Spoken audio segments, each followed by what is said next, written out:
Les semaines enchaînent mais ne se ressemblent pas dans les traîtres.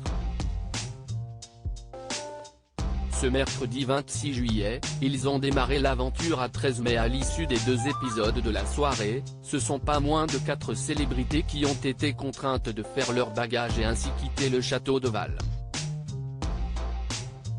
Éric Antoine, le maître du jeu nous avait pourtant prévenu, pour cette saison, j'ai monté le curseur de la saloperie.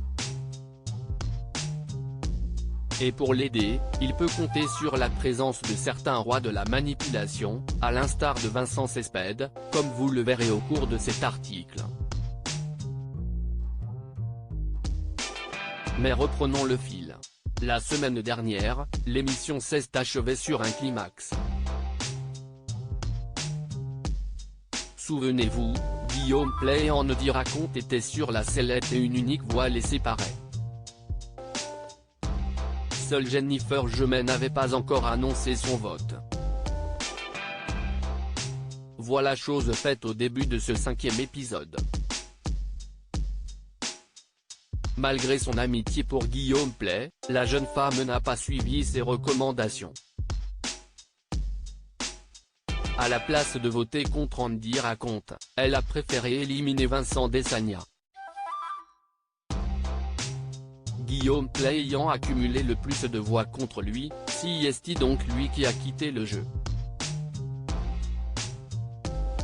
Et c'est sous la stupéfaction générale qu'il a révélé être le premier traître à avoir été démasqué. Un coup dur pour Juju Fit-Katz et Charlotte de Turckheim qui se retrouvaient donc en position de faiblesse. C'était sans compter une alléchante proposition d'Éric Antoine. Pour pallier ce bouleversement, il leur a offert la possibilité de recruter un nouveau membre au lieu d'éliminer un autre loyal. Petit hic, le joueur choisi par les traîtres pourra refuser cette offre. Après avoir hésité avec Vincent Cespedes, elles se sont finalement accordées sur Norbert Tarrer qui a accepté volontiers. C'est un sérieux défi qu'on m'a proposé. Je suis un joueur. Ça ne se refuse pas une offre comme ça. La pression va être pesante, s'amusait le principal intéressé. Vincent Cespedes sera-t-il le prochain à quitter les traîtres? Mais son nouveau rôle a pesé lourd sur ses épaules. À tel point qu'il a été suspecté par quelques loyaux, à l'instar de Laura Flessel. Néanmoins, il n'était pas le seul en ligne de mire. C'était également le cas de Vincent Desagna et Caroline Margeridon. Les votes étaient d'ailleurs serrés entre ces deux-là. Mais Andy raconte et Jennifer Jemet ont chacune obtenu un vote double lors du mini-jeu de la journée. Ayant fait alliance, elles se sont concertées et ont décidé d'éliminer définitivement Caroline Margeridon.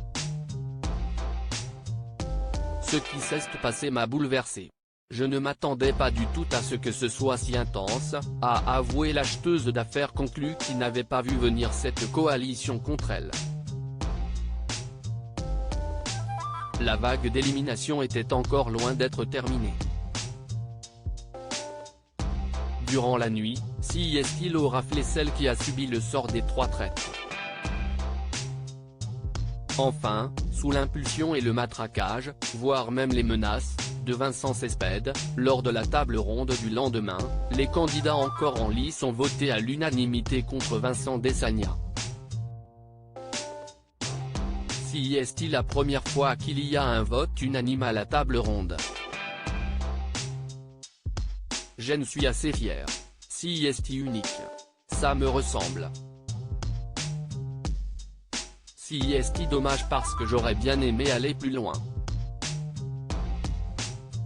Mais ce que je souhaite maintenant aux loyaux, c'est d'arrêter d'écouter dès qu'un soi-disant loyal vous donne une marche à suivre et de suivre leur intuition, a conclu le comédien, Fair Play.